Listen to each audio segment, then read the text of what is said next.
Our very first match in the World Cup, and the day was pretty amazing. Let's start with Portugal and Congo, where Portugal and Congo tied 1-1, and unfortunately Portugal did not get off on the right foot, and most of the story was really Ronaldo not really getting a lot of chances to even, score, or his complaints about being underutilized, and the fact that Portugal really has a Ronaldo problem, because when I explained in my predictions, I actually picked Portugal to win the whole thing as a long shot. But the problem that Portugal has is Ronaldo's presence going to outweigh the rest of the team? And it certainly looked like in that game, because instead of what seemed to be like the team trying to win, he's more worried about scoring. At least that's what I saw in the game. And that's going to appear to be a problem here. Until that changes, I think the team plays better without Ronaldo on the pitch.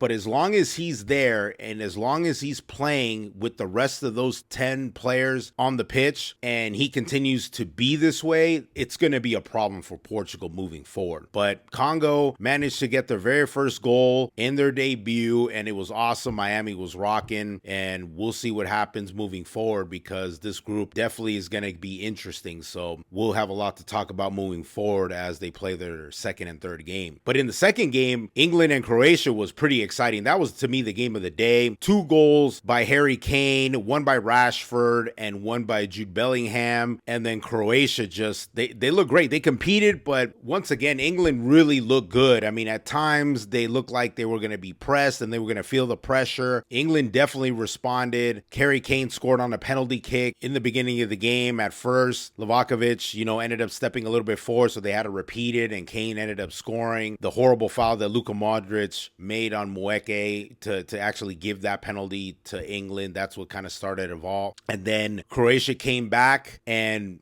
just an amazing goal on that tying goal by Croatia. That was great. And then Harry Kane again off a header regained the lead for England, only for Musa to tie the game for Croatia right before the half. Just like under 2 minutes into the second half, Jude Bellingham gets free on the right side and ends up scoring and puts England in the lead. And then Rashford comes in and ends up sealing the deal. So I thought that Thomas Tuchel's decision on making those changes by bringing Saka, Rodgers, and Rashford into the game paid dividends, and England ended up winning 4-2. The third game, Ghana versus Panama, that was a little bit more of a boring game. It was 0-0 all the way to the end until Ghana finally broke free and scored the game-winning goal. And Ghana with that victory in the last minute, and Panama just undisciplined and just didn't have the legs in order to squeak that tie from Ghana. And